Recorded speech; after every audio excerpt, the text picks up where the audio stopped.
AI has accelerated the movement of notions from one domain of thought into another, such as morality and autonomous agency, the social anxiety and ethics behind these moves. That's what I study.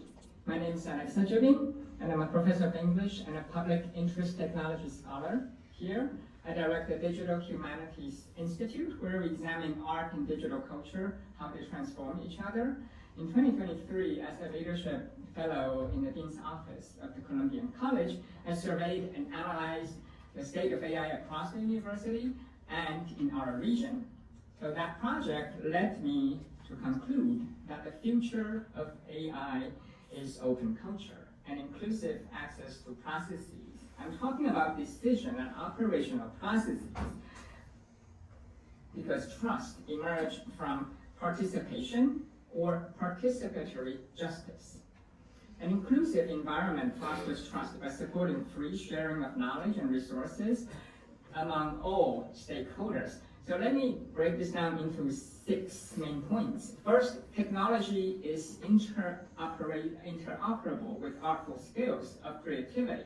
Artistic imagination has led to and helped to launch new tech designs. When ChatGPT was first launched, the general public, as you remember, was transfixed by its ability to write poetry rather than its potential of carrying out bureaucratic tasks.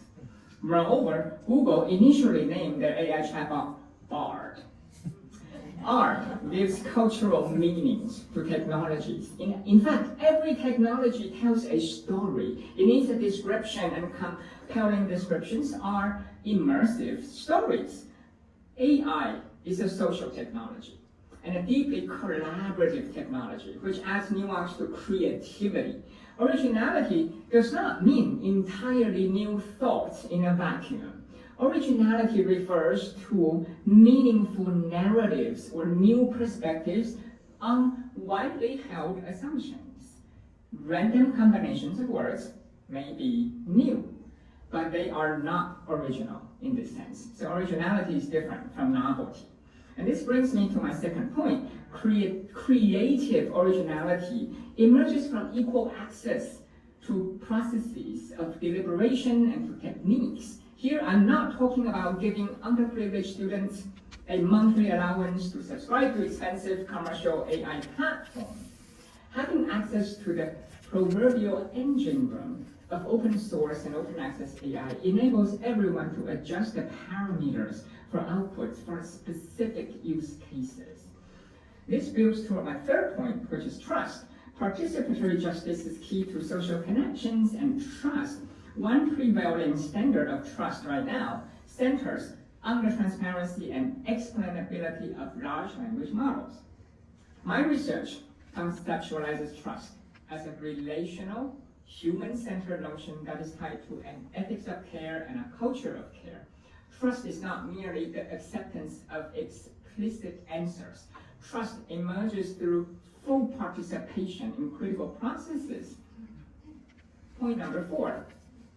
To know what or whom to trust, one needs to have the critical ability to observe one's thought processes and state of understanding. This is known as meta-cognition, which is a prerequisite for trust.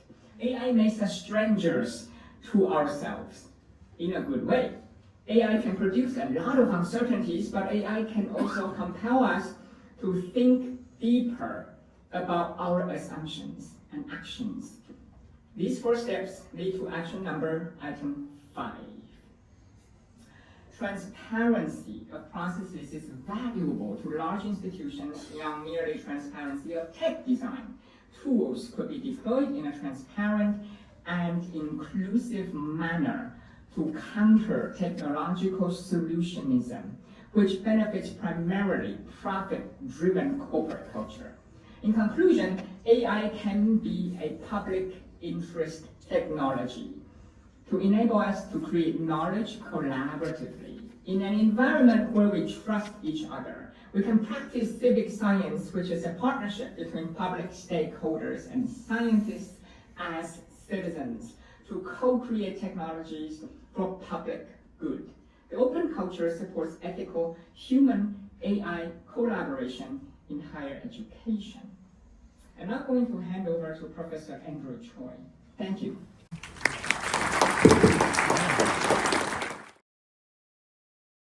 This for you is something I think is really important about the work that you're doing is that you're taking a critical lens on thinking about AI. And the points that you have made about the balances between efficiency and creativity, I think are really meaningful, especially as we think about the skills that we want our students to graduate with. There's this rush to say everybody needs to learn AI, but everybody also still needs to be creative, still needs to learn how to imagine. So what do you think are the fundamental capabilities that our students ought to be developing to both work effectively with AI, but also to retain all the creativity and imagination that we would want them to have? Thank you, President Granberg, for having me. This is such a wonderful panel. I would say that a short answer to that is I believe students going forward, they all need critical thinking and learning skills, more specifically meta-cognition skills, the ability to, meta-cognition is thinking about thinking, the ability to examine your own thought, to be very aware of your understanding, your emotional state, and so on. I think it's all the more important with AI amongst us because for me, AI amplifies the echo chamber in a bad way, as Dan pointed out. AI is also a mirror on the wall. Mirror, mirror on the wall, tell me who is the most beautiful. Of course it's you. AI is here to please us. It's here to build upon, expand upon what you just said. So that's part of the bias as well. As much as we critique the bias in the training data set, realize bias also comes from the input because that's all it has to build on. It's an auto-completion on steroids. Metacognition has to do with originality and creativity, which are all the more important. I tell my students that the bar is higher now, for better or for worse. You're the AI generation. So you are going to have to show that you have unique skills to be hired, or else they'll just outsource it to AI. Why do we need a human anymore? Right? And so that's a challenge here. It's not just that you would write grammatically correct sentences, that's AI's domain. You can summarize things. No, AI could do that to a certain extent. And so the ability to think about thought, thinking about thinking, I think it's very important. And to I think echoing our previous session, to know who you are, what your values are, and to kind of stick to that. That's also the very human domain. And that comes with originality, comes with your ability to not just, I think there's a confusion often.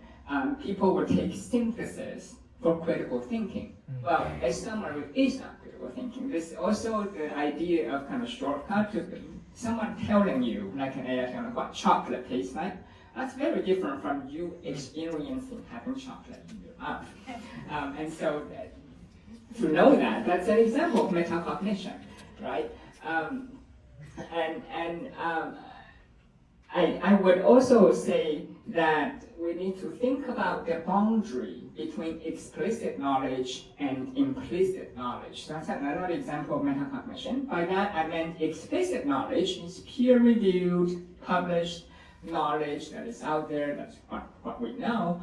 But implicit knowledge is several times larger than that. Possible knowledge that could come from these data sets, these data points, but we haven't connected them yet. It's unlikely connections.